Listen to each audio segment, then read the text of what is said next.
ബംഗളൂരുവിൽ 14-കാരിയായ വിദ്യാർത്ഥിനിയുടെയും school bus ഡ്രൈവറുടെയും മൃതദേഹം railway ട്രാക്കിന്റെ സമീപത്തു നിന്നും കണ്ടെത്തിയ സംഭവത്തിൽ ദുരൂഹതകളേറെ. അതിനിടെ കേസിൽ സ്കൂൾ മാനേജ്മെന്റിനെതിരെ കേസെടുത്തു. വിദ്യാർത്ഥിനിയുടെ പിതാവിന്റെ പരാതിയാണ് ഇതിന് കാരണം. കർണാടകയിലെ ചിക്കമംഗളൂരു ജില്ലയിലെ അഞ്ചംപൂരിലാണ് സംഭവം.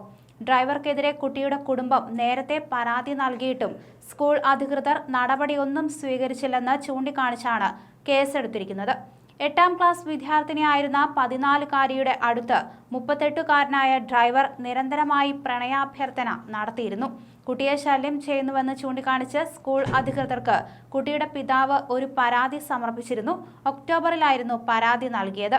എന്നാൽ ഇത് സ്കൂൾ മാനേജ്മെന്റ് അവഗണിച്ചു. പരാതിയിൽ ഡ്രൈവർക്കെതിരായ നടപടികളൊന്നും സ്വീകരിക്കാൻ അവർ തയ്യാറായില്ല. വിഷയം പോലീസിൽ അറിയിക്കാൻ സ്കൂൾ മാനേജ്മെന്റ് തയ്യാറായില്ലെന്നും പോലീസ് വ്യക്തമാക്കി. പ്രായപൂർത്തിയായ കുട്ടിയെ അതിന്റെ സമ്മതത്തോടെ പോലും ഒന്നും ചെയ്യാൻ പാടില്ല. അതുകൊണ്ട് തന്നെ പോക്സോ പരിധിയിൽ വരുന്ന കുറ്റകൃത്യമാണ് ഇത്. സ്കൂൾ മാനേജ്മെന്റിന് പരാതി കിട്ടിയിട്ടും അവർ വേണ്ട ഗൗരവം കാട്ടിയില്ല. ഇതാണ് ഇപ്പോഴത്തെ ദുരന്തത്തിന് കാരണമായത്. ഡിസംബർ 31 രാത്രി സുഹൃത്തിന്റെ വീട്ടിൽ നിന്നും പുസ്തകം വാങ്ങാൻ പോവുകയാണെന്ന് പറഞ്ഞായിരുന്നു കുട്ടി വീട് വിട്ടിറങ്ങിയത്. എന്നാൽ രാത്രി വൈകിയും കുട്ടി തിരിച്ചെത്താതായതോടെ പിതാവ് പോലീസിൽ പരാതി സമർപ്പിച്ചു. പിന്നാലെ പോലീസ് നടത്തിയ അന്വേഷണത്തിലാണ് ഇരുവരുടെയും മൃതദേഹം റെയിൽവേ പാളത്തിന് സമീപം കണ്ടെത്തിയത്.